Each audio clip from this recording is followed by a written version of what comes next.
Okay, so here's a short overview of the project. Can go.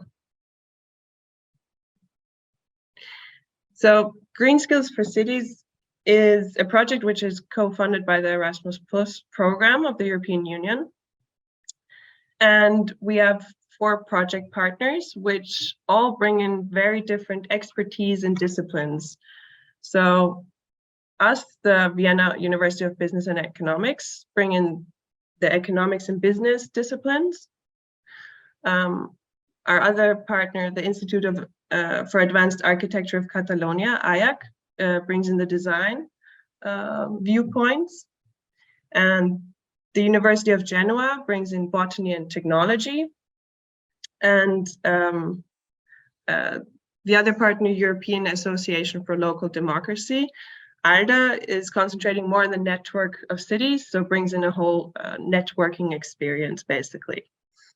And the goal of this project is basically that we are developing a curricula which is targeted at nature-based solution, short NBS. You will see this in the presentation later on, and how this can be implemented. And we want to increase the quality and also the relevance of higher education. And by doing this, we also reinforce networks in the field of urban sustainable development, and we collaborate between higher education institutes and municipalities. And what's very important to us is also that the outcomes are reusable and transferable so that they can be upscaled. And basically, the main output is really to bring together students from these different disciplines that you've heard before, so that they can work in transdisciplinary teams on nature-based solutions. But in order to do this, you of course have to train trainers that can teach this. And Lara will talk a little bit about this in the next slide. Thank you very much. Hello, everyone. As we have just heard now, of course, it was all about learning from each other. So our goal was to create a common knowledge base between all the trainers from these different disciplines. So from botany, technology, design, business background, and somehow try to create this common knowledge base within the frame of nature-based solutions. And why do we need this common knowledge base? Because it is very important that these skills that we want students to have, we also have ourselves as trainer to then really be able to co-design a curriculum that is adaptable for the students.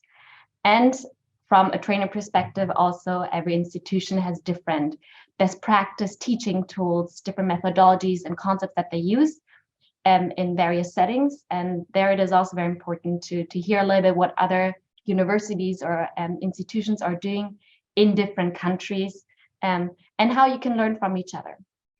How did we do this training for trainers? We had a theoretical part where each discipline prepared a video that was around 10 to 15 minutes to introduce the most important basic concepts to create this common knowledge base.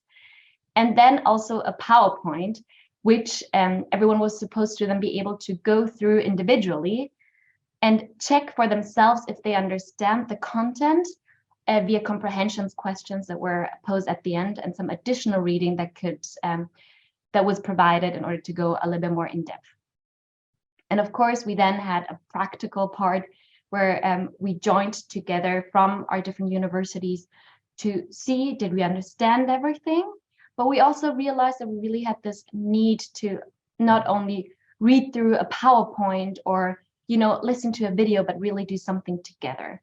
And for that, on one part, we asked our partner, who is a real great expert on citizen participation and network with cities, to give us a little bit of a session also, what does it mean to create a participatory process in a way of engaging students, maybe a little bit differently than what we would usually do at a university.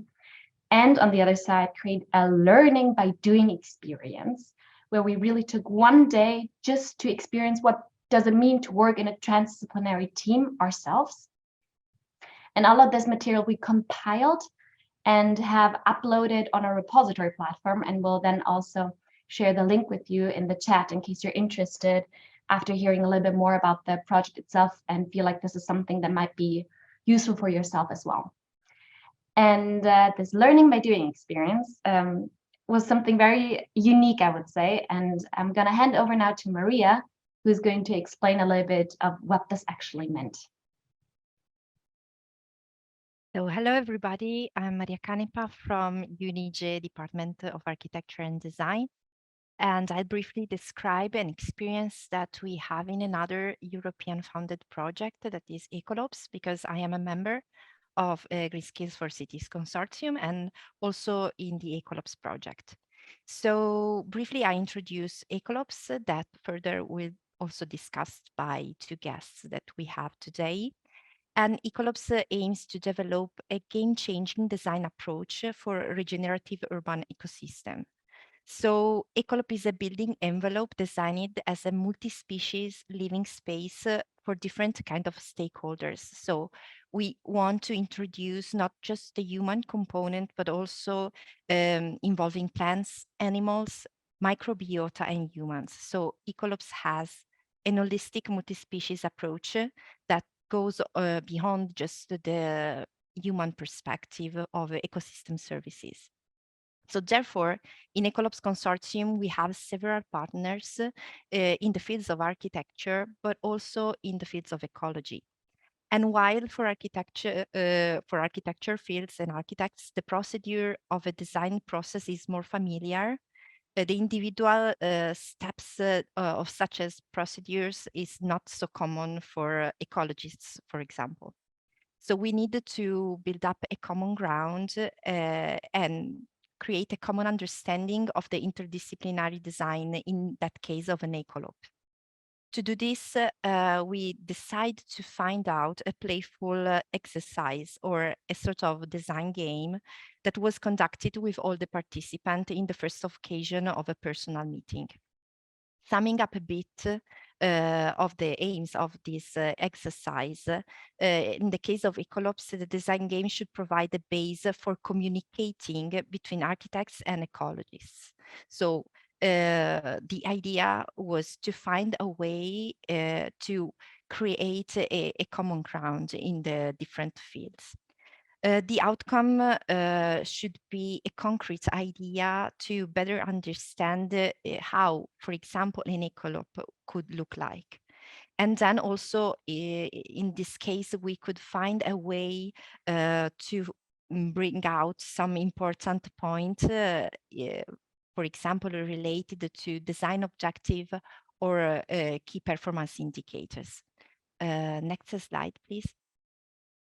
So we set up some rules to follow. In the Ecolops case, we were a lot of people participating to the meeting. So we have different groups, max 4 people, including all the fields. So at least an architects and ecologists. Then we set up some design objectives and we use some applications like Miroboard to share the contents. And then we use the most common way of expression of an architect, that is sketches and design, to find out a possible design solution. And then at the end, we have a short discussion of the results. So we provided some materials, so simple materials like pencils and paper, transparent papers. And then we find out site to references our project and our proposal, because the time dedicated to these activities was about 2 hours. So we should set up some limits to bring out some results in such a short time. Next slide, please. So then we have some results that were sketches and some also design objectives set it up. That was really interesting because we try to have some responses of the different points of view from the architectural perspective and also from the ecologic perspective. So next slide, please. We tried to adapt this experience for the Genoa transnational meeting. That was also the first meeting in person that we have in Green Skills. As we have already presented, the aim of Green Skills is to try to find an interdisciplinary way to face nature-based solution training. So our aims was to provide a base for communication between the different disciplines. Also in that case, we set some rules. So in our case, we want to define design objectives and also strategies for a selected site in relation, especially with the sustainable development goals and also the ecosystem services. We decided to select a site that was already in the nearby of the venue of the meeting. And then we have a last moment where we have a presentation, and then we also identify a jury to evaluate the outcomes of the game. So the steps in this case also provides an on-site visit and also some interviews to the local people that are living the place that we selected. Then we try to define some design objectives, collecting all the hints also from the local people. Then we define some design strategies, and then we receive also a very small pitch training, and then try to present our project in just 3 minutes of speech. Next slide, please.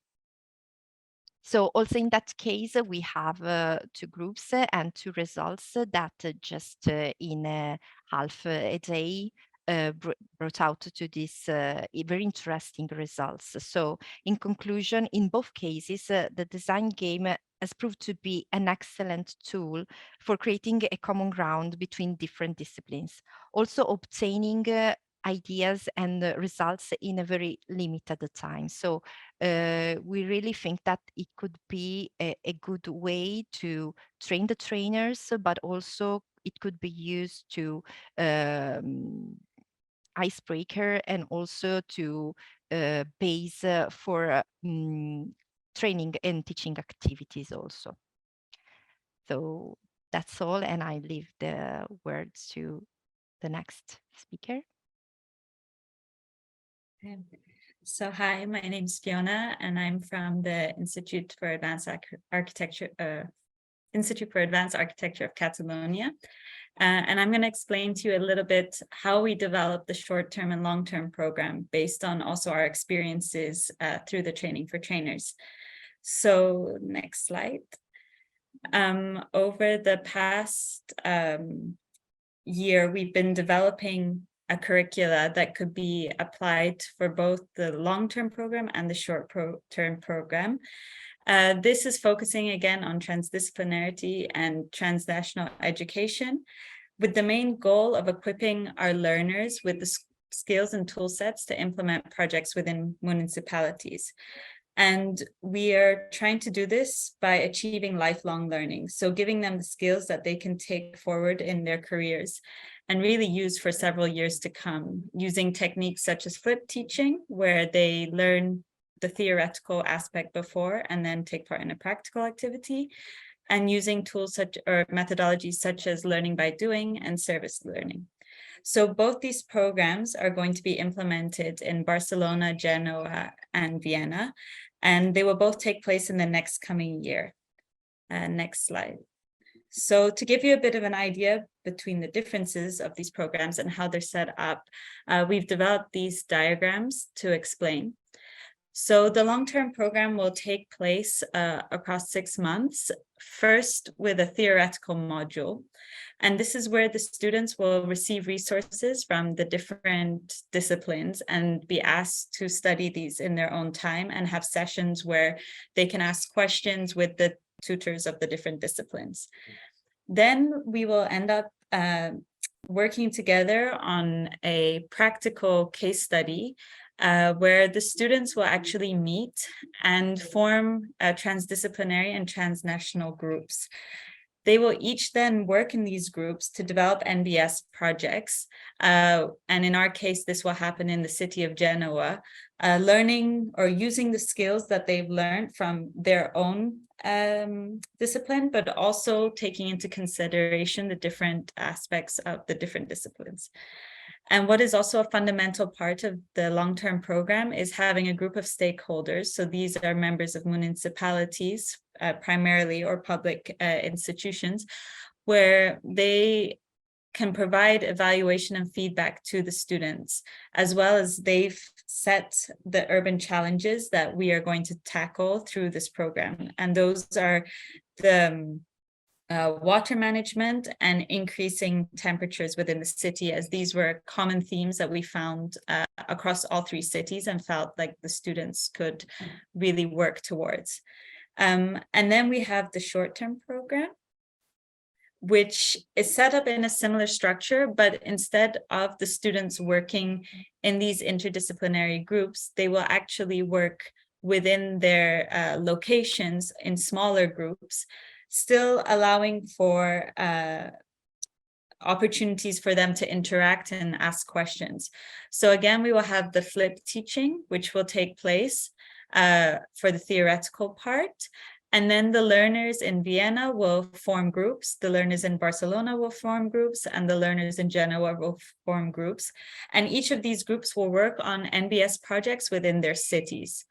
Again, we will include the local stakeholders as part of the process, where they can provide feedback and also suggest sites for the projects to take place. And here we will focus specifically on local urban challenges. So the key differences then between the 2 programs are that the long-term program is a 6-month program, and these are integrated as an academic course. So at the different institutions, we've included them in different ways, but it is part of a course where the students will receive credits. The learners, as a result, are enrolled in these educational institutions, and we will have the opportunity to dive deep into the content that we will cover. Then the short-term program, on the other hand, is a week-long program, so very condensed. And this will be a voluntary program where people can sign up. It can be students, PhD students, but also professionals.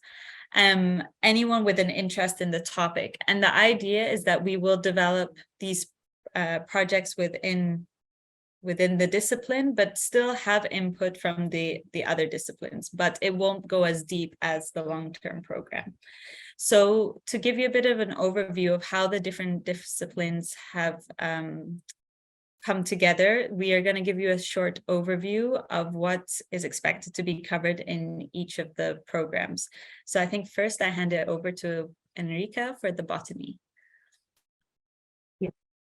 Sure. So good afternoon, everybody. I'm glad to start the presentation of the course. I am an environmental botanist at the University of Genoa at the Department of Earth, Environment and Life Sciences.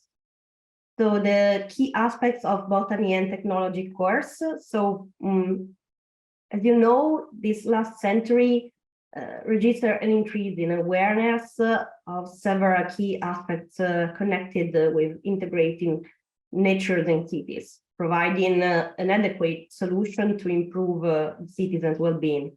But however, instead of a simple greening, we need to go beyond this concept and concentrating on nature-based solution as the real opportunity to provide or revitalize habitats and improve life of the all living components at the urban areas. So to obtain sustainable and effective NBS, plants can provide an essential contribution if they can be able to live healthy and while relating with the other living components and non-living components, including buildings. So to this aim, we will support students to develop skills like being able to develop an overview on plants' main ecological characteristics and distribution for the right plant species choice, coherent with the bioclimatic condition of the city considered. And this will allow understanding the role of plants in the urban design in response to climate change in order to support and optimize an effective urban planning and the development to obtain a city resilience in the end. Related to the species choice and how plants can interact, all ecosystem services and these services will be considered. And indeed, another key aspect is represented by the relationship that people have with the natural component. So the human-plant interaction from an aesthetics and perception perspective. And we will then explore several existing nature-based solutions in terms of already existing best practices. And we will analytically criticize the pros and cons of the current solution. And in the end, we will use tools to develop strategies for the sustainable integration of plants within MBS at the city level. And this will be done also thanks to the close collaboration with the technological part that is going to be described by Adriano Magliocco. Good evening. I'm Adriano Magliocco, professor at the Architecture and Design Department of Genoa University. And by my side, by our side, we are involved in teaching technology. The interest of the architecture technology discipline in nature-based solutions and the consequent educational content arise from considering the city as the human being habitat, a habitat that must present certain characteristics of environmental quality to allow a healthy and pleasant life. To this end, it is necessary to integrate plants into the urban space as a living component to provide different ecosystem services. In particular, nature-based solutions can improve the management of rainwater so that it remains a resource and not a cause of danger. They are able to improve the quality of the air through the metabolic activity capable of absorbing some gaseous substances and the retention of fine particles. And they're able to mitigate heat waves, reducing the heat island effect. And finally, are able to increase biodiversity. And we don't want to neglect, of course, the psychological perspective aspects.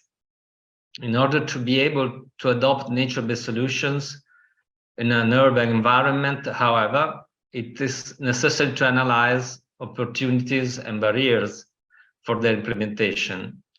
We need to select the most suitable solution according to the contextual constraints, which in the city are many, such as the presence of underground utilities or a limited availability of open spaces and the solar radiation often limited by high building density. Also, we need to identify coordinated solutions to manage a rainwater treatment train, also integrating with gray solutions, of course. Finally, it is necessary to employ specific tools to evaluate quantitatively the expected performance as fluidodynamic softwares. So the technological design of nature-based solutions therefore require close integration with the activity of identify the most suitable species with the collaboration, as you already listened, the botanical part. Thank you. Okay, so for the design dimension, we will be focusing a lot on understanding the sites and working with a tool that has been developed here at IAC related to ecological connectivity. So we will be helping the students to develop very site-specific MBS, considering climatic conditions, environmental challenges, as well as using innovative materials. The goal is to use the data that they can extract through their site analysis and through data sets online, and use this then to design and implement MBS within the chosen locations. And they will use tools such as digital prototyping and simulations to be able to understand the impact and also to design. So now I pass it on to the business dimension, Laura. So I will be presenting the business part. So the University of Business and Economics. The students here will look at nature-based solutions and climate action and put this into a business context. So also have an introduction to the core elements of business sustainability, but also including the financial sustainability. So looking into impact measurement. And I think a very important aspect here for students is that they have the opportunity to network and have an exchange with, first of all, our project partners, but also practitioners in the field of this area. And this will be done also by looking at best practice case studies. So the skills that they will acquire is, of course, the transdisciplinary problem solving on several levels, and also the management skills, which are necessary to implement nature-based solutions in combination with the business aspect and in a business context. And so, yes, now you've seen all the different disciplines that are needed to implement nature-based solutions and what we're trying as students to learn as well. So the next steps for this project are that we are testing and launching the curricula with our students. So if you want to be part of this journey of ours and want to stay up to date, you can follow us on social media on these various channels you can see here, or also on our website. And there's also a contact email if you have some questions regarding the project. So thank you very much for listening to our project output so far. Now you've heard a lot about our curricula and what we're planning on doing with our students. And we're now also going to hear some best practice examples from our guest speakers in different disciplines. So we're going to start off with Yasha Grobman from Technion, Israel Institute of Technology, who will be presenting about architectural education for multi-species design. So the stage is yours. Thank you, Marie, and thank you everybody for the invitation, for the very interesting introduction. I think what you're doing is not only important and timely, but also exciting for you, and I envy you for this project. So good luck. I'm going to share my presentation.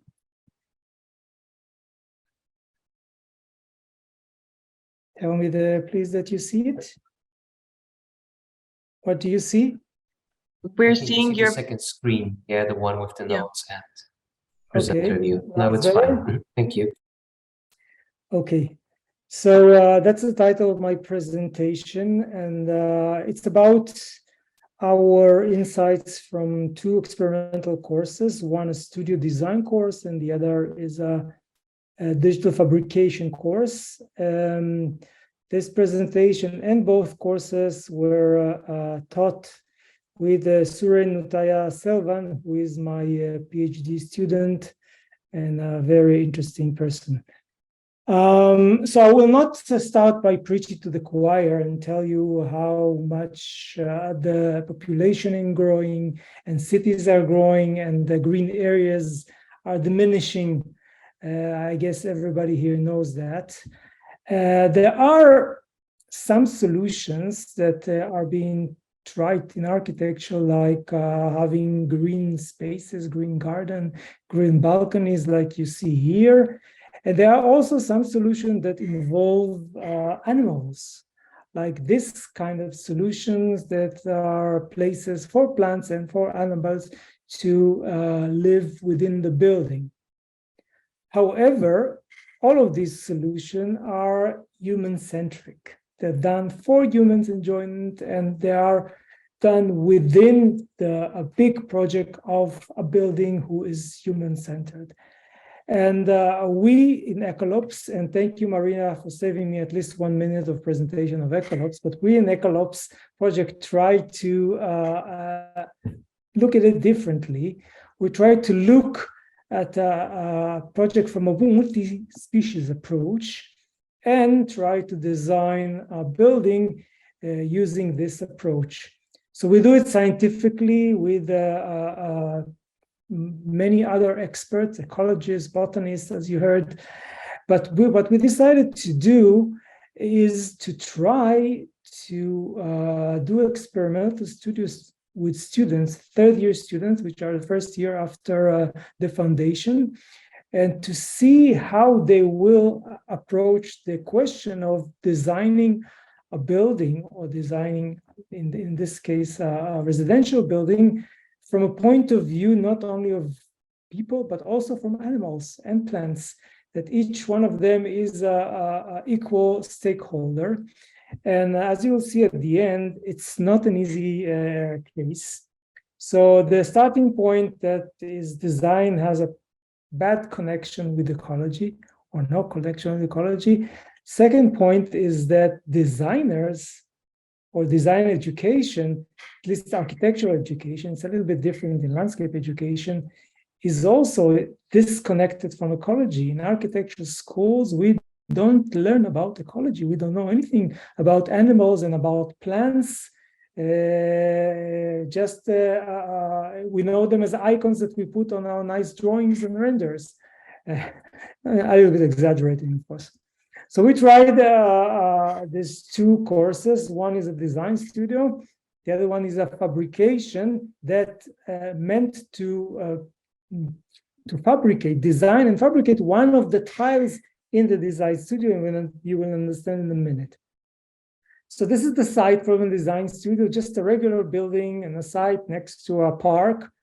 And the objectives were to develop a new typology for residential living, to design with the modular technology, and to do a parametric design, which I will not go into in this context.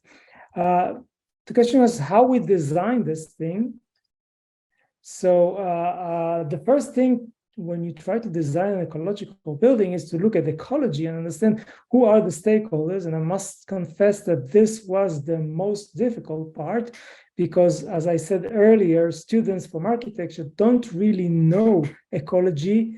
I mean, maybe they know each one of the stakeholders here by name, but they definitely don't know the connection and the condition that is needed. And that's what we try to do, try to arrange this type of maps that connects all kind of animals into a series of, I would say, ecological database that we will be able to use in our design.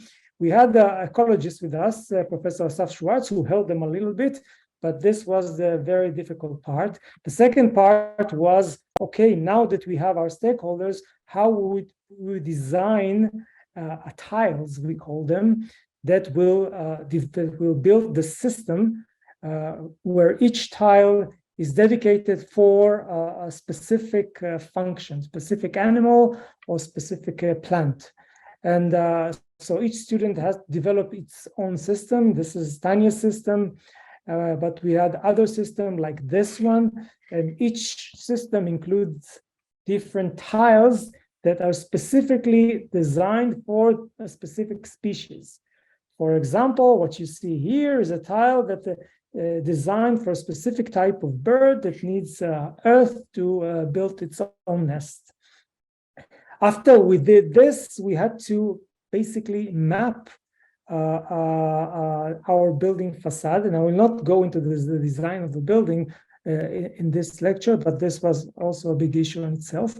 But imagine that we have a building and then we have to map on its facade where would we put all these animals. And this thing was a void in terms of methodology. So each student had to develop its own methodology, how to basically simulate and disperse all the animals and plants that he or she designed for this site on the building facade in order to create a homogeneous environment that will be both ecologically viable and also climatically viable. For example, you cannot put on the south facade in Israel a lot of plants because there's so much heat here and they will not live in a non-irrigated facade. So this is another example of how they did it. And I will not go into details of the algorithm each of them developed in order to disperse and map the facade with their tiles. And then, of course, there was a general idea how the building will perform in ecology. So you see there are corridors for animals to go from ground and up, and green corridors for plants. These are more design ideas. This is how a typical section of a building look like. So you see that it's a regular, almost residential building, but on the envelopes all around, there's something happening, and these are the tiles that each student developed, and each one of them is supposed to fit a specific animal or plant. And so this is the way it looks in a render, different type of them. These are more close-ups of how it might look in another close-up. So that was our studio. And I'll tell you the conclusions at the end. The second course was a seminar course for the 6th year, which is the master's final year, Arch, of architecture. It was a fabrication course. They had to fabricate one tile of the tiles that we presented earlier from concrete, or mainly from concrete, and using digital fabrication. And digital fabrication in this case is very much attuned to what we want to do, because the animals and plants, especially animals, necessitate complex geometry to fit their purposes, and digital fabrication is all about complex geometries. So what you see here is what a student had to find each one a stakeholder that they need to fit within this style. So there are different examples of stakeholders, and here as well as the previous project, we found that it's not easy for students to understand the needs of animals. Then they develop the tile itself. This example, this is a tile that was supposed to help honeybees to create their hives within a building. And I will not go to the idea of what exactly in this form helps honeybees to come here, but that was the challenge. This is example, another type of tile that is designed for both vegetation and this swallow birds that you see here. And then, of course, we switch to the fabrication part, which is of less interest, I think, to this course, but it's, I think it's very much of interest of students to actually be hands-on on what they use and understand what it takes to fabricate one-to-one element using digital tools. So what you see here, we use in this case polyester, which is not very green, I'm sorry, but for education it was okay. Digital fabrication, of course, CNC milling, and concrete of various types to cast it. And this is the types of tiles that we ended up with. This is just the molds. And on top of those, we, of course, casted the concrete of various types. And this is one tile. This is the way that the student imagined one of the tiles. This is another one that I showed you earlier for the swallows. This is already a one-to-one tile that all of them are supposed to be part of an entire system, like you see here, of a facade. In this case, it's not a parametric system. It doesn't change as it goes in the facade, but that's the initial idea. So what have we learned here?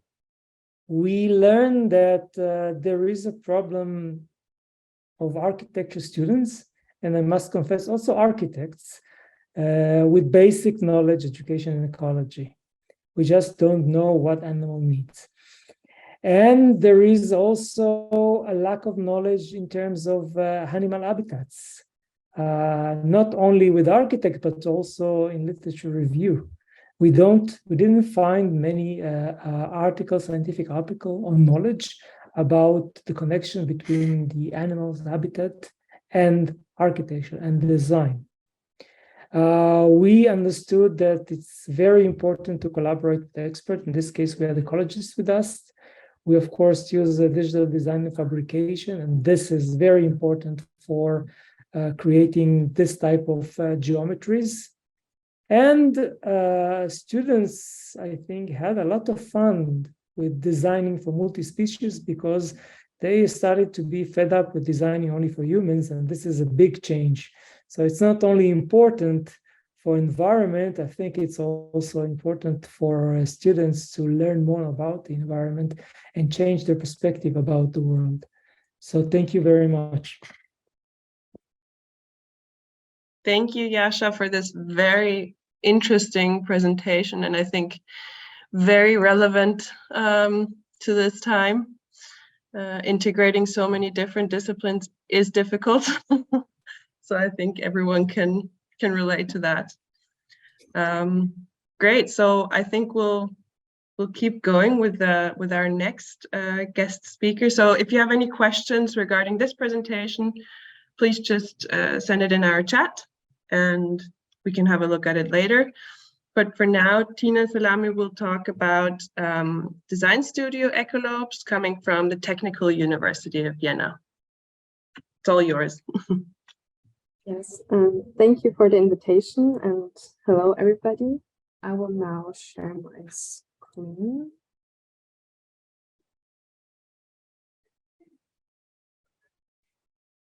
Is it working? Can you see it in the presentation? Perfect. Perfect. So, hello, my name is Tina Salami. I studied architecture at the Technical University in Vienna.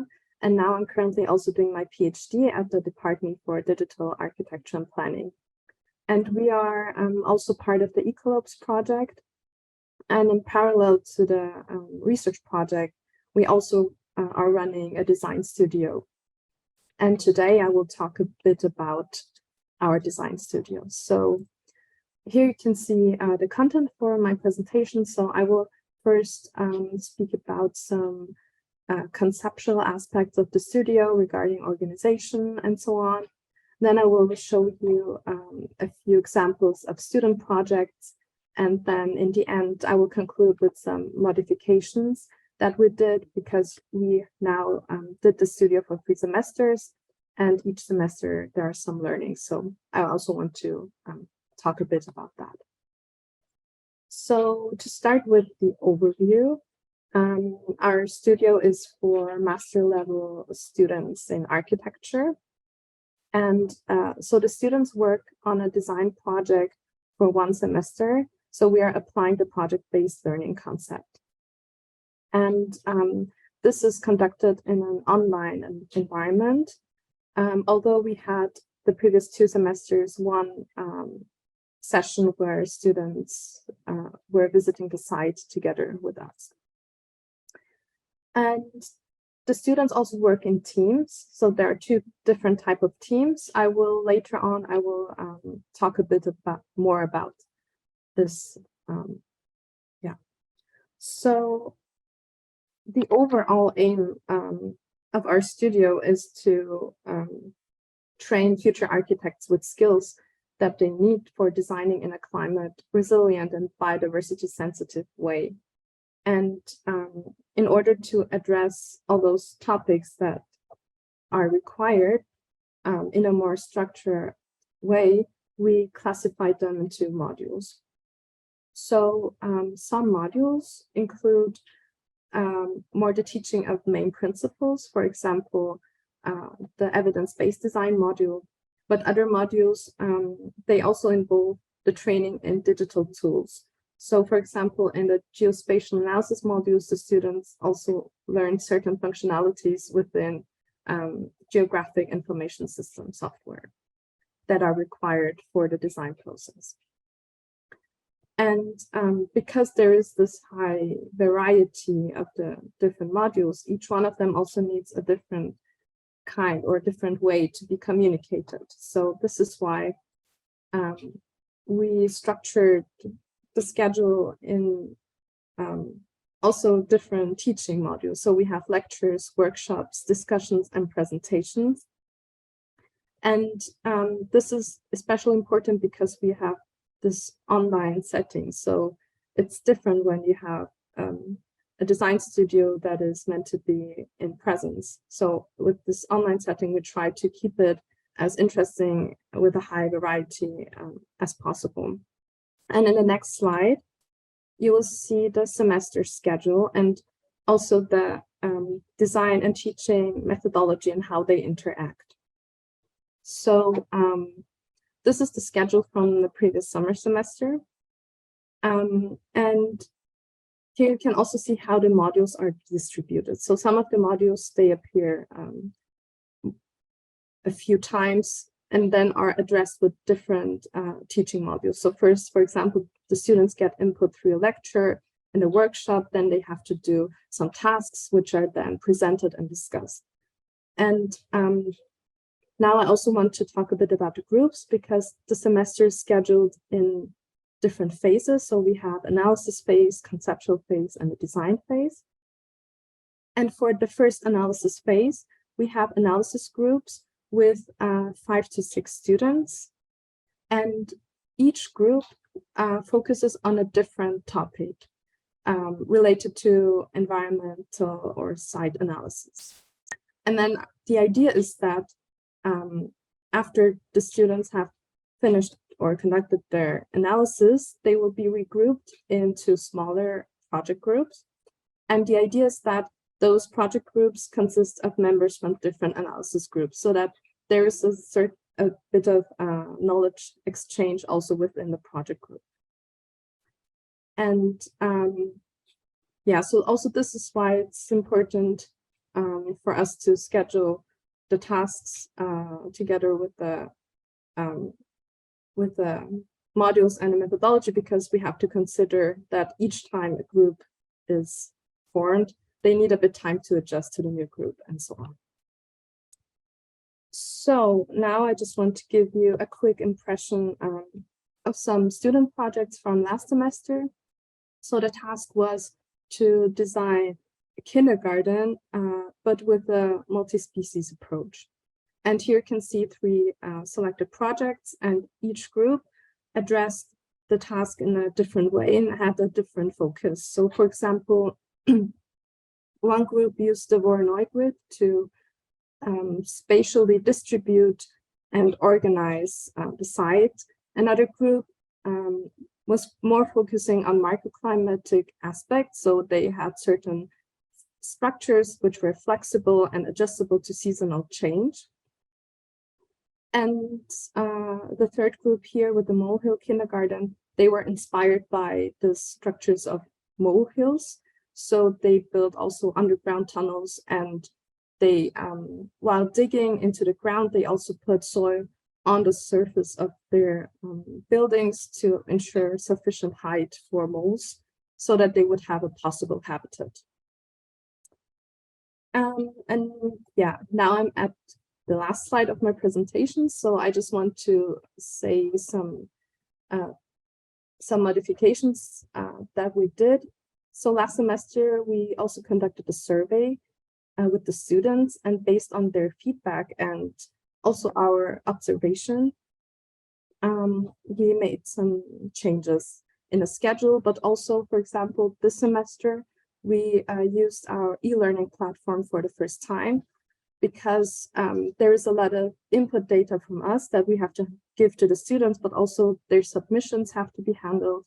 And within this e-learning platform, it's a bit easier to organize it. And since it's online, it's important that students have kind of also a virtual classroom or something where they could also discuss things together. And since we also need to give the students a lot of input, so especially when it comes to the tool-based modules, for example, for the GIS software, they need a lot of input and video tutorials.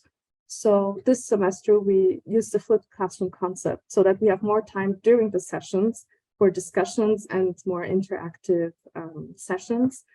And the students could then listen to the tutorials at their own pace.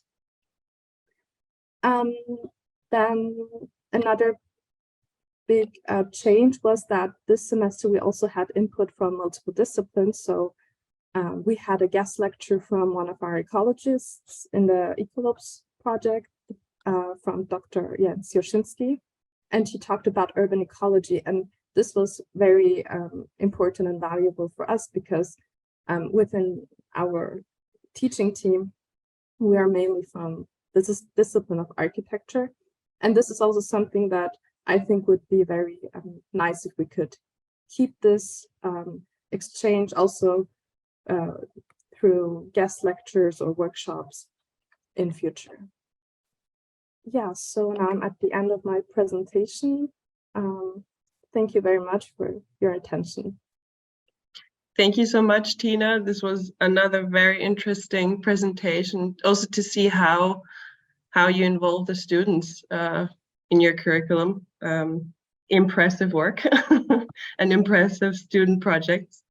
Thank you. So now we've heard some curricula from universities, and our next speaker, Luisa Jatzbach from the Green Innovation Group, will talk about how the private sector and higher education can join forces. Yes, thanks a lot. Can you see the full screen presentation mode? Yes. Great. Perfect. All right. Hello, everyone. Thanks for having me. My name is Luisa, and I'm here today representing Green Innovation Group and the Urban Shift project. So we all know we have this huge global problem called climate change, right? And to fight this, we need, amongst others, to make this urgent transition into a greener and more circular economy. And to do this, we need to help the market and the companies, all the new ones, to become more sustainable. But this is nothing that anybody can do alone. So without transdisciplinary collaboration between different areas and sectors, this won't be possible. And therefore, I would like to talk today about the importance of transdisciplinarity in sustainable startup programs. All right, so cities are one of the main contributors to climate change, but also urban life and the people living within these cities will be highly affected by the consequences of climate change. So this provides a huge risk, but also a very huge opportunity. And in Urban Shift, we are therefore aiming to provide solutions to such pressing urban challenges to fight the climate change in urban areas. And what is Urban Shift exactly about? So Urban Shift is an EU co-funded transdisciplinary program where basically the aim is to form 10 startup teams from different backgrounds, ranging from urban design or environmental engineering, media and business, from different universities that will together develop ideas that tackle 4 urban challenges in 2 batches. And do this supported by a team of trainers and urban experts. And what we want to achieve with this project is, of course, we want to develop the actual solutions, but we also want to retain the knowledge and the learnings from this project and create a transferable curriculum that can be used as a basis for further projects. And then we also want to not only bring together different expertise, but also create relevant networks and partnerships to drive the solutions for these challenges.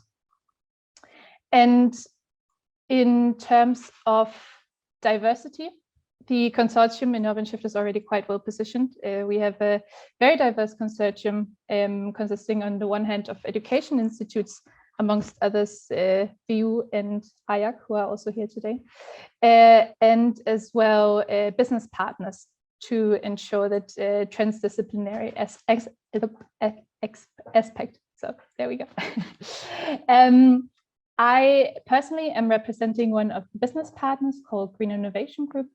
We are a small management consultancy based in Copenhagen, and our purpose is basically, and mission is to help companies create a green impact and like this foster the green transition. So as a business partner in this project, we bring in, on the one hand, the necessary business and market expertise or perspective to ensure that this curriculum and the ideas hold up in the real world. And we also bring in some coaching experience and coaching startups and guiding them from taking their ideas to scaling them relevantly into real life. And relevance is a great point to take on here, because in Urban Shift, we really want to make the outcomes as relevant as possible, which is why we are trying to combine different teaching formats to get the best possible outcome. So we have, on the one hand, of course, a certain type of input that we need to provide the students with to set the spaces, but then we also have the learning by doing part, where the students provide the outputs, and then we are guiding this process through internal and external feedback structures. So how do we exactly do this? On the one hand, of course, we want the students to have the input, or give the students the input they need to successfully work on their ideas. And for this, we have, on the one hand, online bridging courses where we are setting this knowledge base, and then special skill trainings, on the one hand from universities, where they provide their learners with specific skills, and then advanced skill trainings where it's more about the general entrepreneurial skills. And then, of course, we want the learners to apply this knowledge as well. And for this, we have an in-person kickoff event where the learners can actually meet and connect and form the startup groups and already start this ideating and development process in person. And then they will have some months where they will be working on these ideas collaboratively by themselves in an online environment. But of course, in this time, they are not alone. So each team has an assigned mentor that guides them through this process. And then these mentors can also call in trainers from this great pool of trainers that we have to help startups with specific problems in specific areas. And it is also a very important point I want to make here is to get the exposure to the market as early on as possible in the development, so that the first or the external feedback is already received within the development stages of a product, and not only once the product is finally developed and done. And we ensure this by having a roundtable in each batch where there will be an exchange between or within a group of urban experts, and where the students will then also pitch their ideas to these experts to receive direct feedback from the market. And there will also be exhibitions once the startup develop their solutions, in order to promote these solutions and increase the exchange with the real world. And then we also, of course, need to ensure that all the trainers kind of speak the same language and know, especially also for the coaches, who to call in. So we created this trainer program with the concept that each of the trainers teaches the basics of the discipline and expertise to other teachers. And there will also be an external teaching taking place where there will be open online trainings, open for anyone to participate. So if you're interested, you feel free to join. And we will also collect the contents and learnings from this project in a curriculum that can then hopefully also be used as a basis for further projects. Before Urban Shift, we participated in a similar project called Build Solutions, and that had also the aim to create student startups, but within the nature-based solution space.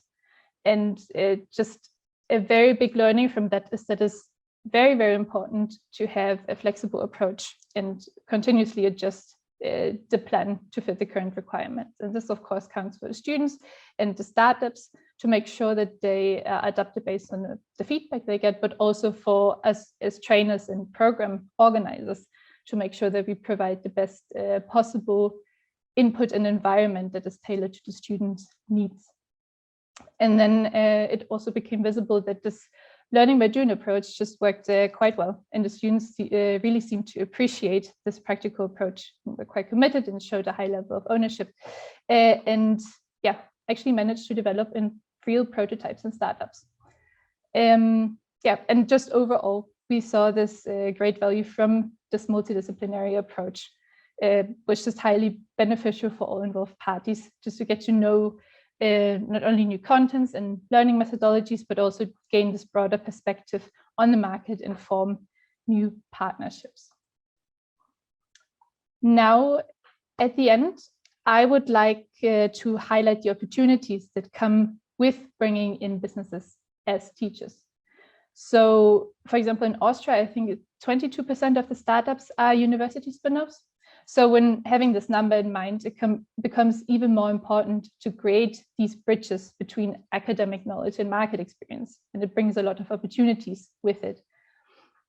So by including businesses as teachers, students are, of course, able to learn directly from the market and just add this practical knowledge to the theoretical background, which is very, very valuable. And then, especially in terms of startup formation, it is really relevant to have this businesses in there to ensure that the startup is built right from the beginning. So, for example, that green business models are already implemented from the beginning, or just generally that the ideas and startup structures are market ready and commercially viable, which saves a lot of work later on if you do it right from the beginning. And yeah, also students and universities generally gain a lot of access to a wide pool of market experts within different fields, and are just able to increase the network within the different fields. And just generally through this, it is possible to develop partnerships internally and externally more easily. So yeah, all in all, I think joining forces of the private sector and academia provides a huge potential. And I hope we can not only leverage this potential in Urban Shift and the Green Skills City project and the project we've been hearing about now, but also that there will be much more collaborations like this to come in the future.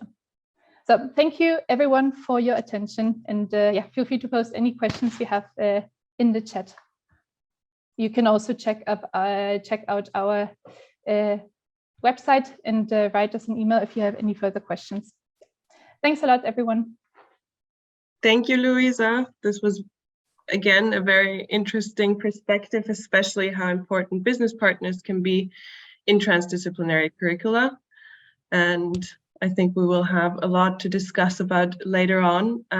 Now to our last speaker for today, Michael Amros from the University of Natural Resources and Life Sciences, Vienna, short BOKU. And he will be talking about the sustainability challenge, which combines these two views. So, stage is yours.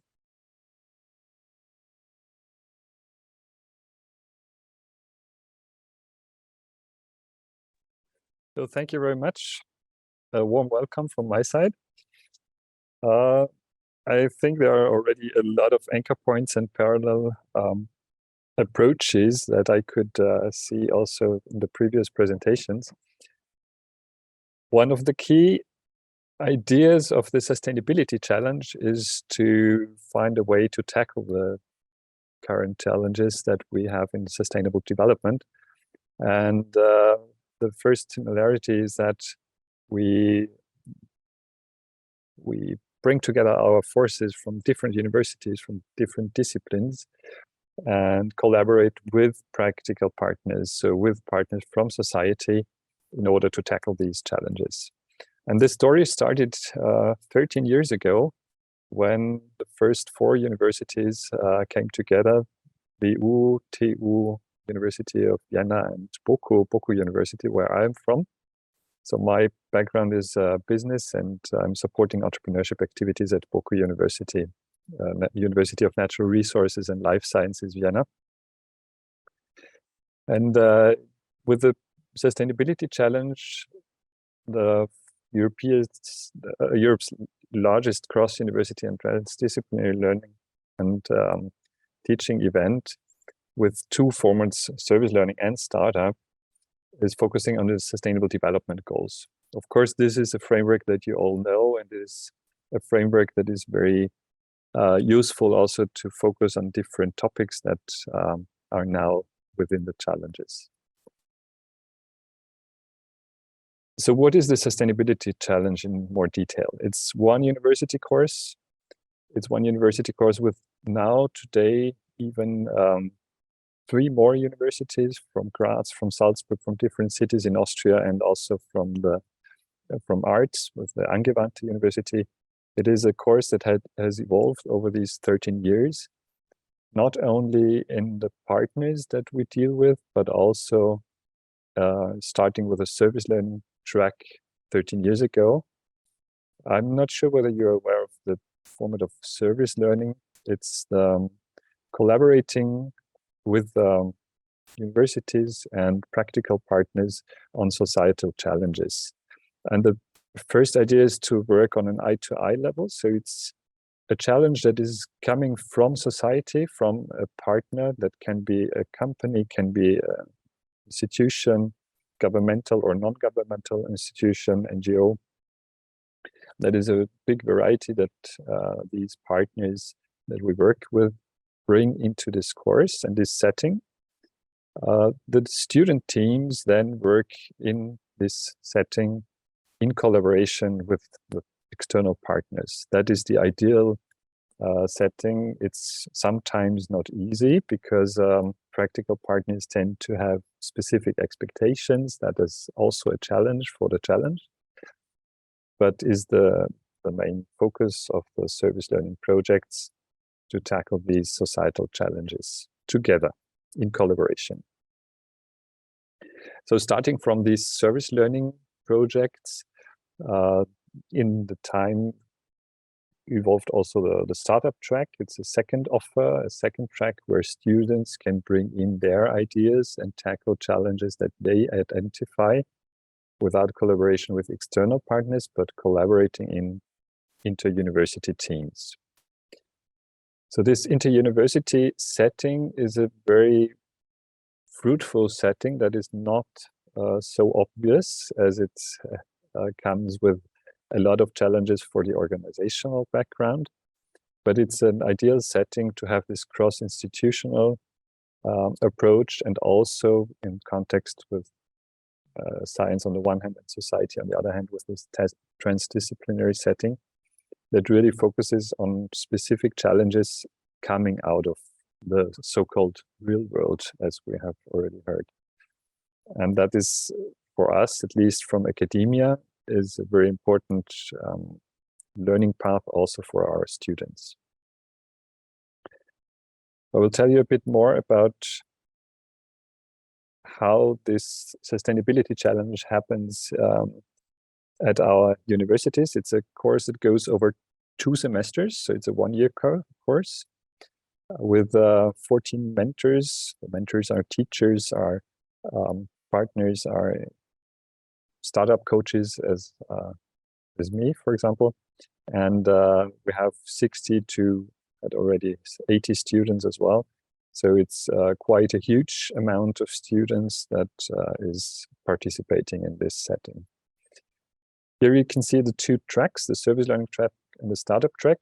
The main idea is that we focus within the tracks on the 2 different challenges and the 2 different challenge approaches.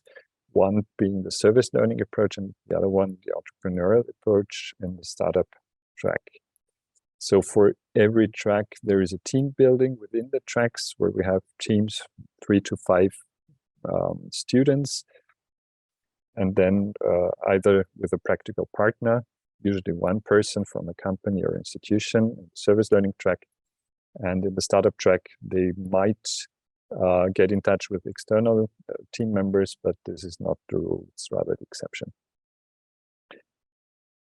The key of the program then is that we have several cross-cutting activities, like the kickoff event at the beginning, which is really a starting point, with also with getting together and getting to know everyone, with inspiration from previous years and some inspirational talks and discussions from different from the teaching members, interdisciplinary first approach.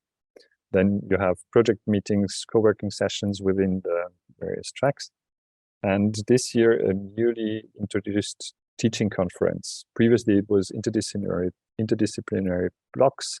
Now we switched to this teaching conference, so it's a more compact format, 2 days, which also responded to the needs of the different universities and the organizational part. So as you can see, this evolved, and we have in the first semester as a milestone the conceptualization phases of the project in the service learning, and as a milestone in the business track, in the startup track, as the business model as a first deliverable. Then in the second term, this year, we will start also with the teaching conference as a cross-cutting event, and parallel to the whole semester, it's also mentoring and coaching that is offered. So it is not that only these punctual events take place, but it's also a continuous mentoring and a continuous coaching that is accompanying the students in their development phase. Of course, the focus in the second semester is then the implementation of their projects and startup activities. That in the startup track, for example, can be a prototype. And to conclude, we have the touchdown, where everybody comes together, presents their results, their projects, and their startup pitches. So here I show you some impressions of what that means in detail. We have very huge events where everybody comes together, also in a setting that is somehow appreciating and putting, or showing the value and the frame for the importance also for tackling these sustainability challenges.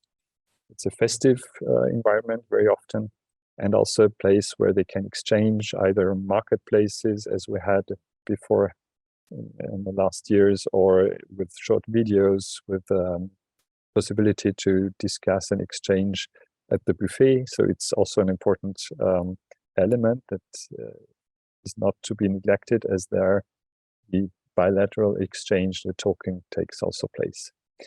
As you can see in the lower picture, that we work also with very different methods and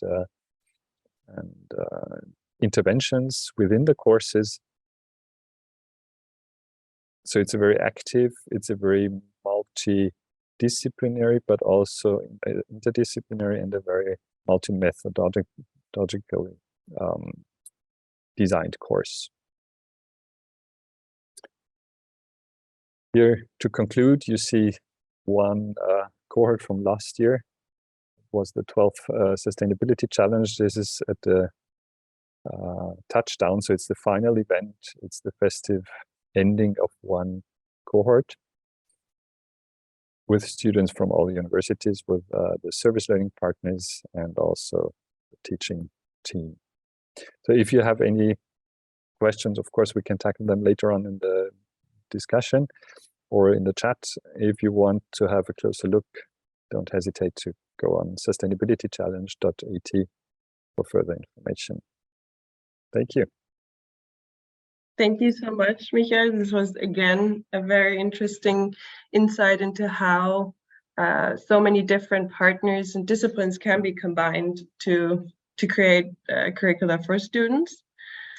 And I think we've heard so many different inputs now from all our guest speakers. So before I invite everyone for the panel discussion, we had the idea of a quick warm-up for all of you today.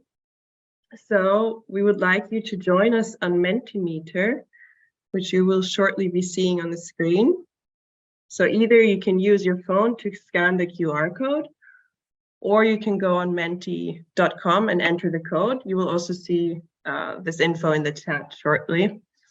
And once you've all managed, I will also do the same and join you all on Mentimeter. Perfect. I can see there are some people online already. Yeah, since it's quite cold here in Austria, I don't know where everyone is sitting right now, but we were wondering, it would be nice to kind of imagine ourselves in a more warmer place. So we can start the Mentimeter now. Yeah, we were thinking we could imagine ourselves at this beach and see what the energy level of everyone is like. So you can use this dot to pin yourself above one of the penguins that you feel like at the moment. I can see there's one lying in the water already. One is like half standing up. For my part, I think this penguin here, who's already kind of wobbling around.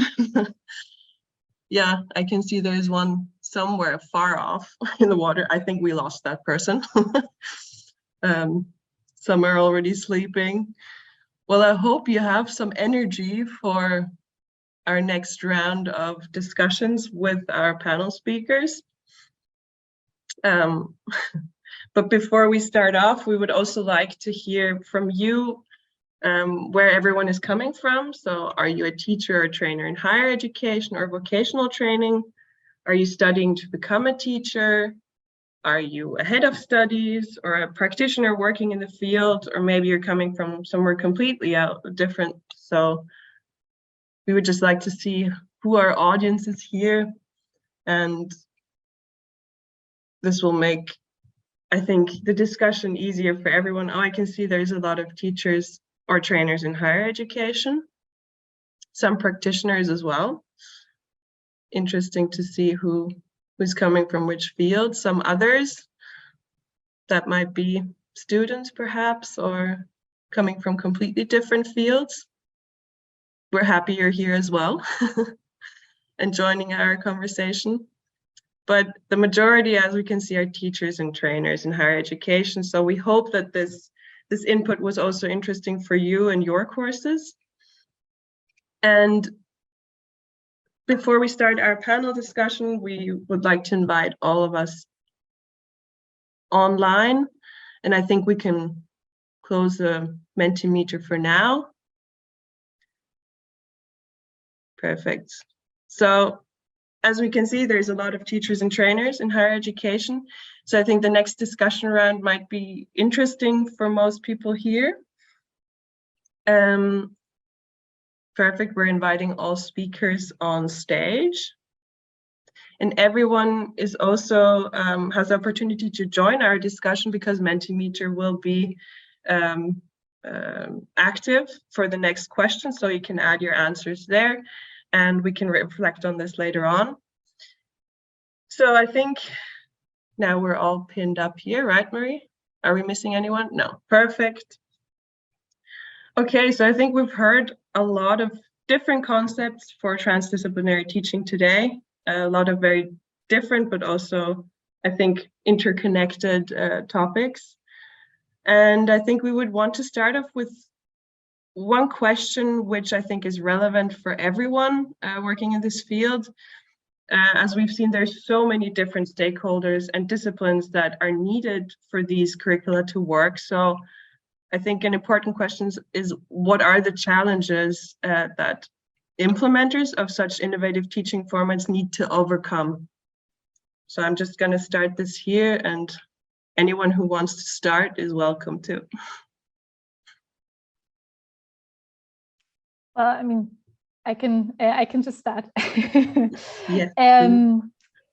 So I think everyone who has done such an interdisciplinary program knows that it can, I mean, the important thing is to first of all set the right frame, right? So you need to make sure that you have the right partnerships, you have to have the right buy-in, you have to have a good time frame to execute a program like this, you have to have the sufficient resources, but also you need to have the right participants.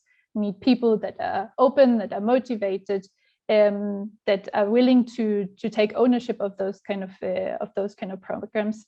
But also, I think you need to overcome this difficulty of interdisciplinarity, right? Because especially, we heard this already in many different talks, that having different people from different universities or just from different also countries sometimes can be quite a challenge to put together, because they might have very different working structures, they might have very different priorities, and they might have, and just combining this all together within a team, for example, a team of students, I think can be really challenging. And that is something I think that is really important to keep or to tackle or to address for program innovators, to make sure that you have some kind of alignment within those kind of groups.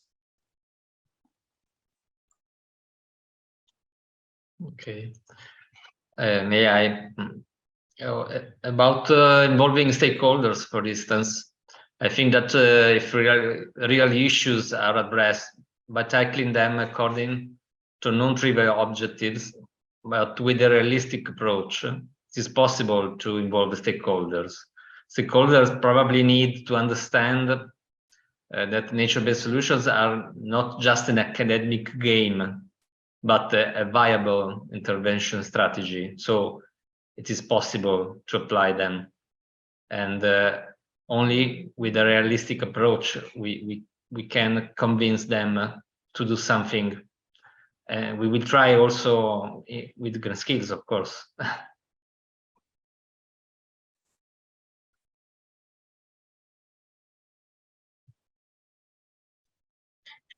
How is this with the other projects to involve stakeholders? What were your what have you experienced so far? First of all, I want to say that I really love the approach of involving also animals and plants into the stakeholders. This is actually what we need. And I really love this approach because it gives a voice, or in our approaches where you deal with all stakeholders and also have this perspective of these different perspectives. I think that's the major learning effect that I realize, for example, in startup teams, that they take a perspective from someone else, and we have the mixture of technical students, natural scientific backgrounds, we have economic backgrounds, and for them, the only the situation that they are in is already a learning environment. And it's so precious, and if you can see how they deal with each other, and we have these methods also where we have this personal development very strongly integrated into the entrepreneurial approach. And I think it's crucial to have both sides, to have these hard skills and soft skills. You have these competences that you develop, and these settings are very enriching, I think. And this is not always easy. I think the most difficulties are with teaching colleagues, because they are very deep in their disciplines. So it's very hard to get out of this approach and have a different perspective.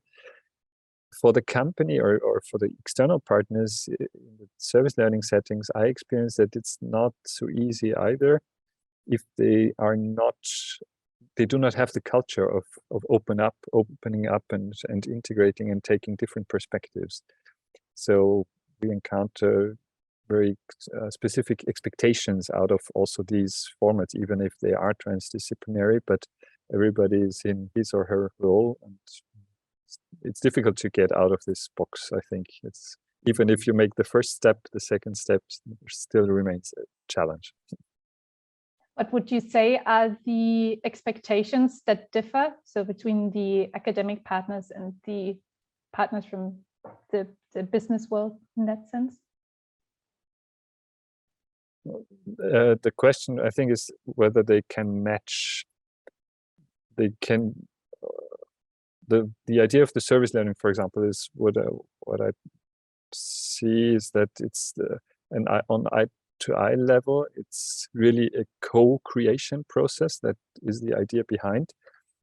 But from the academic perspective, also students, they are not typically in an environment where they are supposed to take action and develop their proper solution and approach. Very often they have to learn, they have to get acquainted with knowledge, they have to take what is given, and classical lectures are just an input of knowledge. But to deal with that knowledge, to reflect upon, and we have also these reflection processes that accompany them throughout the year, helps to understand that the need from a practical partner, for example, is different, the expectation is different. But from the practical partner's side, the same process is necessary. So you also have to understand your counterpart and the participating actors. Yeah, so I think the expectations have to come together somehow, and that's the challenge for us.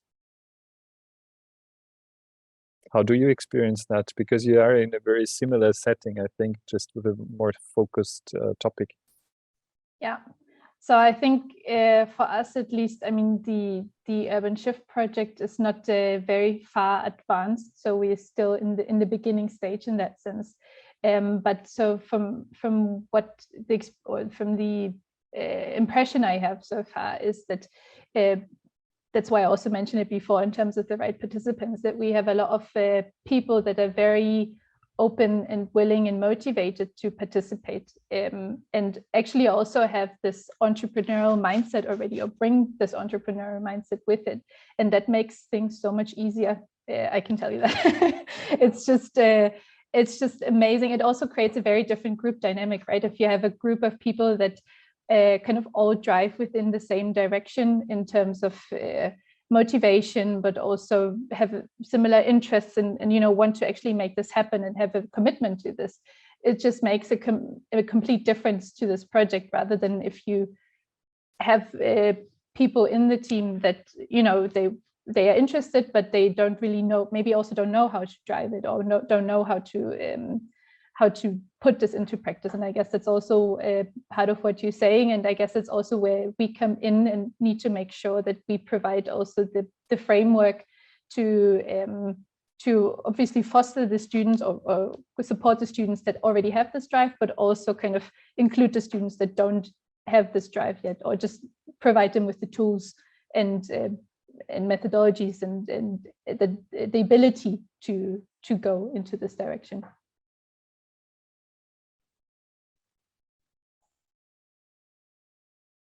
How is the experience with this actually in the project of Ecolobs? Because I can imagine the ideas sound very interesting to students, but how is that putting this into practice? Have you had experience with that?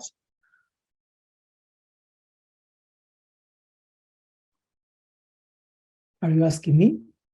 Well, either of you, Tina or Yasha, maybe either of you has had more experience with this? Well, architecture is teams work, so students are encouraged and learn to work in teams.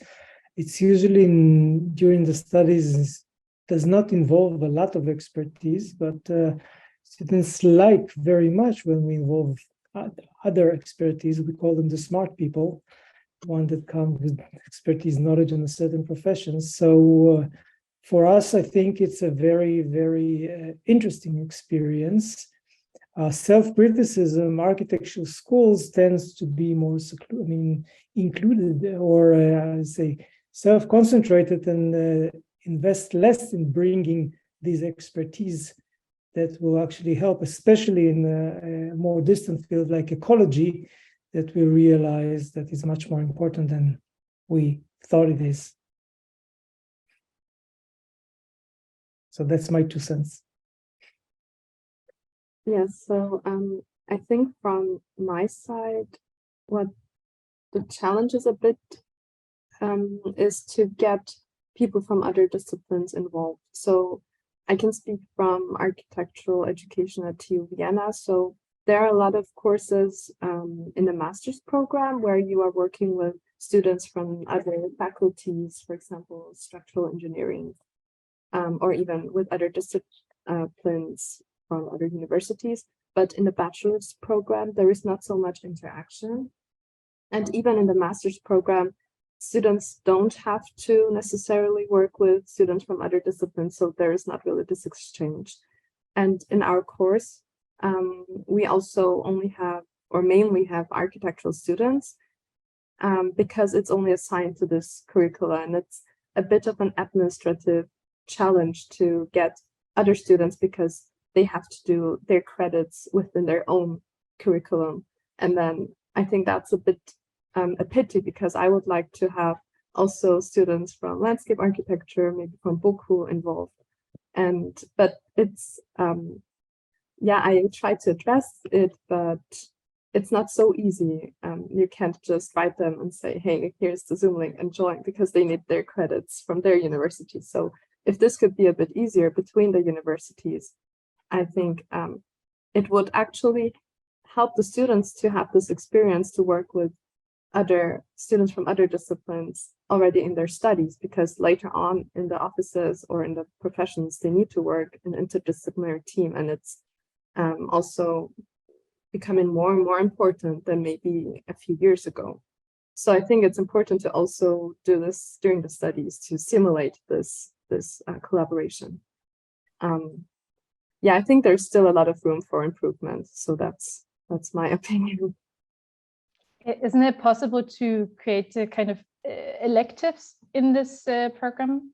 So you know that I know it from my studies that you have elective program or elective modules that don't necessarily have to do anything with your specific study program, but can also be completely different field, and just kind of designed to exactly foster this transdisciplinarity, or also just looking a bit over your own over the boundaries of your own program.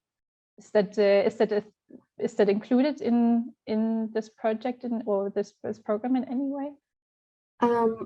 So our course is actually kind of an elective course, because in the master program of architecture, students have to do certain credits on design projects, but they can choose which ones they want to do. But I could imagine that this could be offered maybe for students from other disciplines as an elective course, but then their university or their faculty has to accept this also. So there needs to be a kind of a two-sided, or maybe if there are 3 faculties involved, there has to be a certain arrangement that the students don't end up not getting credits, because it's a lot of work. And I think everybody who studies knows that. I mean, topics are interesting, and many students also do more than they have to, but still they need their credits to be able to finish their studies.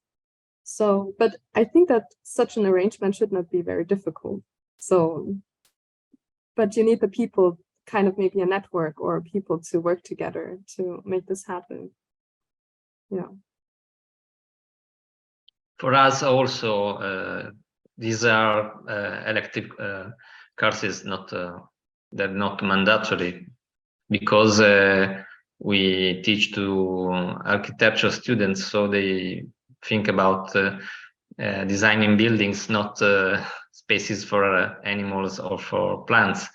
Of course, we are introducing these issues in our courses, but for plants is easier, of course, because to convince students to design for animals is more difficult. They do their job. They do their job very well, and so we made last year some design in my studio, and we will something also this year to support also experience in Ecolops. My colleagues Maria and Revika works in Ecolops, and I try to teach my students in the design studio to make buildings also for animals, but of course the connection, the relation between humans and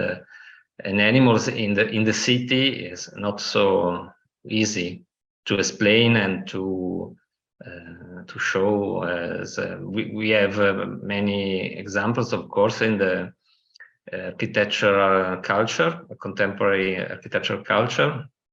Ecolops is doing a lot of webinars, very interesting webinars, but of course in the normal studios, usually architects in Italy don't design for animals, but also only for humans, and they think they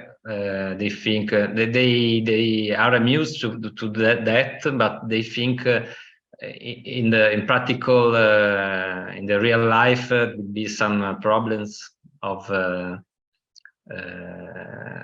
relation between animals and humans, of course. But it's interesting to see the future also, not only the present situation, of course. If I may add something, our students are exactly the other side of the same coin, already described by Adriano, because they are natural scientists, most of them. Just part of them are landscape architects. And when last year we proposed a studio on trying to building a multi-species envelope for a building, most of them started with a position like, oh, but I am a natural scientist. I don't know how to do with a building, because I know how a natural habitat works, how it can be the multi-trophic interactions, how animal can behave, how can plant communities work, but what can I do in a building or in a urban context? So it was really challenging. I think that the first point is a matter of creating a common ground with a common language. This is the first real challenge of establishing multidisciplinary approach. And starting with students and with hands-off experience, having living lab, practical experience, starting from the studio and then moving to something that is concrete was of a key importance. So this is one of the starting point, and hopefully just the first step of what we would like to develop with Greenscape, but we would like to test and put into practice with Ecolop, because as you know, I am also involved in Ecolop, so it's challenging, and we are developing tools that will enable us to do that. So hopefully we will bring together such competence. I think we have to make a step forward, moving from interdisciplinarity to transdisciplinarity. That's a little bit different, because we have to work together, but that's not enough. As Erika says, we have to learn each other language, and we have to learn each other intentions. So also when I work with the engineer, not only with the botanics, because the point of view is very often is quite different, especially for the specialists. Specialists have their own very precise point of view. We architects move from side to side, and we change the point of view very often, and we try to speak with many people, with many professionals, different professionals, and also often we also make mistakes, of course. But the real focus is to learn each other language and each other intentions. And to make mistakes, That's a very good point, because if we don't make mistakes, we don't try. And that's something that is also not in our culture. It's an important aspect, actually, to be courageous and not, just try. And that's what we teach also in prototyping, that very early the students go out and have a first, if they have the idea in their heads, and that's a typical effect or typical problem actually of academic startups and academics in general, that we are very, let's say, at the brain level, but not doing with our hands, not putting it into practice. This experience is very valuable. It's also this completely different thinking. We have psychologists sometimes in our courses, or architects and from arts also, but they have difficulties a bit with the rest of us, let's say. That's really a challenge, and it's a pity, because that brings so much, so enriching in what happens among the students and also the teachers. I think a question which we were also asking ourselves, which I think wraps this up quite well, is also, if you think about the trainers, what kind of skills do they need to be able to teach in such curricula? I think this is also quite a difficult topic to discuss, but maybe we can share our key findings here before we wrap up everything.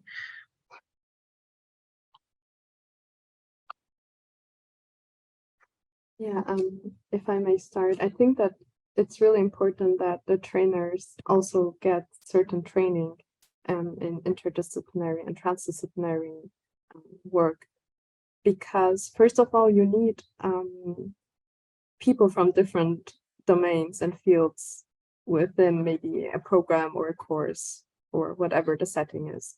So, and then I think it's really important that there's certain training in how to communicate with each other, but also how to moderate sessions with the students, but also how to kind of organize the collaboration between the trainers. So who is responsible for what, but where are the intersections, and where are the shared responsibilities?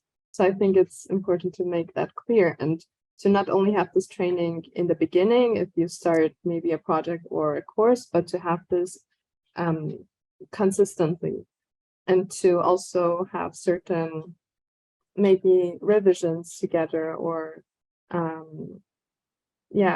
kind of every now and then adjust. Is this still working? Are we still having the same understanding, or are there maybe misunderstandings somewhere, or are the expectations still kind of same or similar? So I think that is really important. Yeah. And maybe also experience from projects or from work in a team. So that also helps. Sorry. Yeah, no, that actually goes directly into what I wanted to say. It's just, I think it's super important to, what you said, share this experience also throughout the project, and be able to, have this flexible approach to adjust also talk within the different groups. So for as example, in Urban Shift, we have these, we have mentors for each specific startup group. And it's super important to have the communication also between these coaches, to also learn from the other groups what works well, what doesn't, and just to align on here and make sure that we all kind of go into a similar direction, but also can learn from each other's mistakes or successes.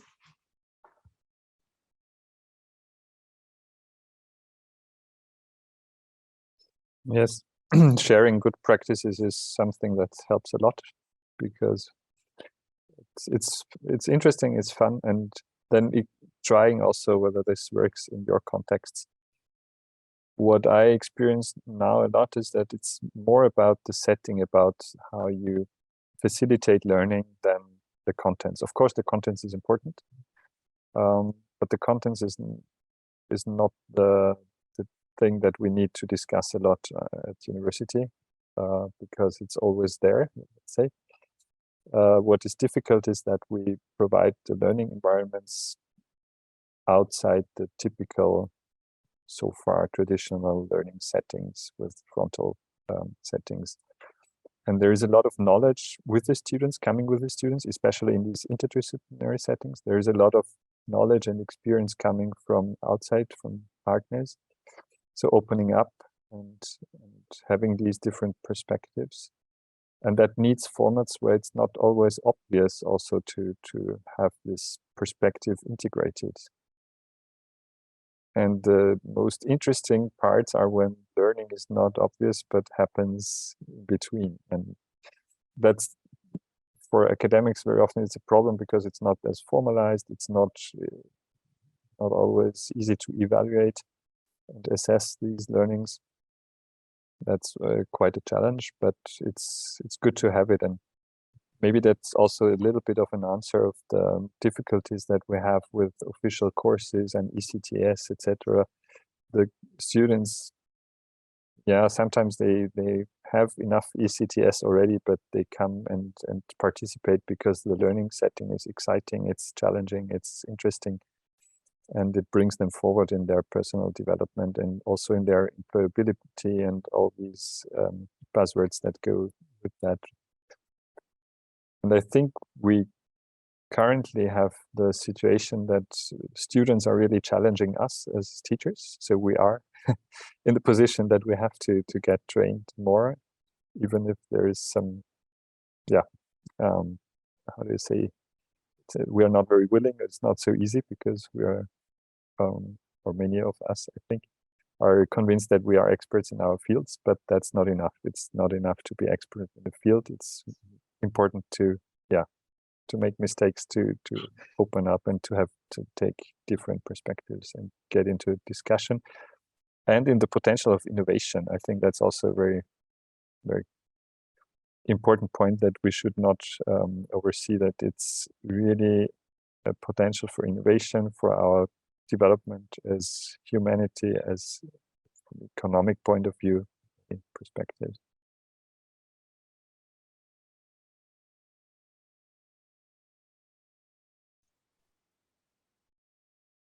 Yeah, I think we have a lot of new insights and learnings from all these different aspects in curricula. I'm sorry to say that we have to start to wrap up from here onwards, but we would also like to know from every listener, from all the people in the audience, what your key learnings were today. So we're also sharing a Mentimeter again, so everyone can have a say and maybe also share what was interesting for them today, just to see what kind of topics were most interesting, perhaps, as well. I would love to keep discussing on these different topics, but I'm afraid we would go overboard with time. But thank you so much for everyone who presented today. And let's see what the key learnings were. And I will give the floor to Laura now. Yes, sorry, I'm just already starting to type things. Of course, the most important thing is that this is for everyone. So please also the panelists share your inspiration here. And that was actually the first word I wanted to type up. For me, this was for sure the inspiration to kind of really go into depth of what is out there from different perspectives. And while everyone is now typing in their 3 keywords, I think I just wanted to say a great thank you to all the panelists who took the time to kind of also showcase what they're doing, but also show, the things that might not be working yet. Or I really like what was said at the end of also doing mistakes and using this as a potential for innovation, which is maybe something that at the university level doesn't happen so often. So I think this was really something that I took away. On the other side, I think we also went really into depth of the different curricula and how they can be structured. We are going to provide all the different website links to the different cases that we heard in a follow-up email, so that you can really go into depth and take a look at it again, because of course the time was too short today to really be able to go to a little bit deeper, but feel free to contact everyone. I hope that's fine also that I said that. And I saw there were also some interesting questions posted in the chat that were already answered. Thank you also for that. And now we see some words popping up. A big word in the middle, challenge. So we heard this a lot on one side, the urban challenges that we're facing, the challenge that it is to embed innovative teaching formats in higher education, but also this aspect of having fun, of, I like this tiles for animals. I would imagine this is a reference to Yasha's project. So there was a lot of things that probably were in mind here, nature-based solutions, multidisciplinarity. So what we have been hearing today, that there's so many different disciplines that come together, and that it needs this. And if it's not there, we are looking for experts who can come in. And for that, we need more collaboration between universities, but also the private sector, and the transdisciplinarity, teamwork. I think this is really great. And while we just kind of see this beautiful world cloud of what are our inspirational learnings today, we would also please ask you to fill out a short feedback survey that we have created. It's really just 3 quick questions. And so Marie, if you could maybe share it in the chat, it's 3 questions just also for us to know if we can do anything better for the next time, because this is only the first event. As you have now seen, that was quickly the survey as you were seeing it popping up. We're just starting our journey and are starting to prepare material and share it, and we'll also ensure to make it available for everyone and have more of these events to, as this beautiful workout now says, be able to tackle those challenges, inspire ourselves, and really use the teamwork also across different projects, across different university courses. I think this is it from our side. A big thank you to all the panelists who spoke today. Big thank you for everyone who took the time to listen today and to actively engage. I wish you all a really nice, I hope, evening for everyone, except from maybe people who are in a different time zone. This is also a benefit of online formats. And if you have any questions left, feel free to ask us. And I would say a big thank you and enjoy your evening. Bye, everyone. Bye. Thank Bye. you. Goodbye. Bye. Thank you. Thank you. Bye. Thank you.